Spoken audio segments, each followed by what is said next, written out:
Vijayawada collector ఆఫీస్కి రావడానికి కారణం రాష్ట్ర ప్రభుత్వ ఉద్యోగుల సమస్యలు.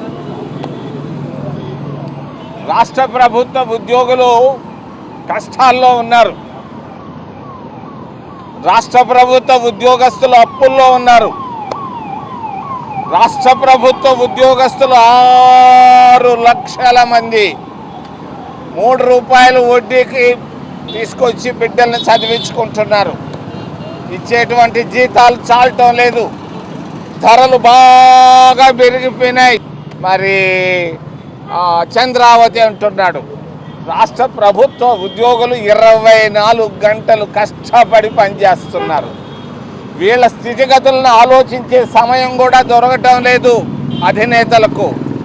నేను మా కాంగ్రెస్ పార్టీ తరఫున తెలియజేస్తున్నాను, ఖచ్చితంగా పీఆర్సీని రేపు రాబోయేటువంటి కేబినెట్ సమావేశంలో వెంటనే ప్రకటించాలని నేను డిమాండ్ చేస్తున్నాను చంద్రబాబు నాయుడు గారిని. మీరు దీన్ని ఏదో చిన్న విషయం అనుకుంటున్నారు. ఇది ప్రమాదకరం రాష్ట్రానికి.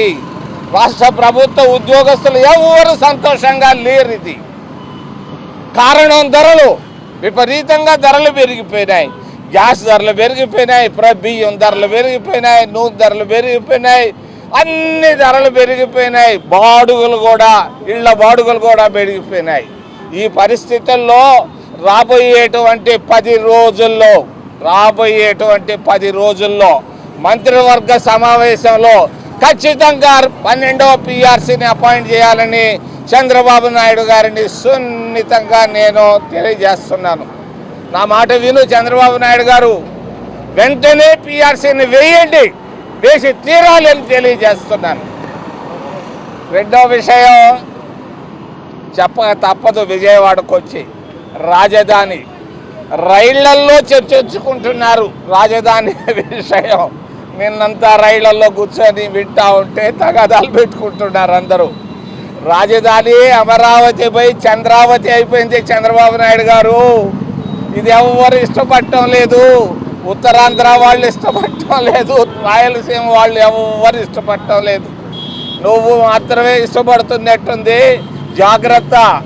ముందు ఉద్యోగస్తులకు ఇవ్వాల్సినటువంటి 30,000 కోట్ల రూపాయలు బకాయిలు వెంటనే చెల్లించు. తర్వాత నీ అమరావతి లక్షల కోట్లు. మరి చివరిలో పరిశ్రమలు. ఆయన ప్రతిరోజు ఏదో చెప్తున్నాడు. ఒకరోజు గూగుల్ అంటాడు, ఇంకొకటి అంటాడు. కాంగ్రెస్ ప్రభుత్వం ఉన్నప్పుడు మన్మోహన్ సింగ్ గారి ప్రభుత్వంలో మేము తిరుపతిలో 250 పెద్ద పరిశ్రమలు తెచ్చాం. మేమెప్పుడూ చెప్పుకోలేదు. ప్రతిరోజు ఏదో ఒకటి చెప్పుకోవడం తప్ప వారి ప్రకటనలతోనే పోతా ఉంది ఆంధ్రప్రదేశ్ రాష్ట్రం.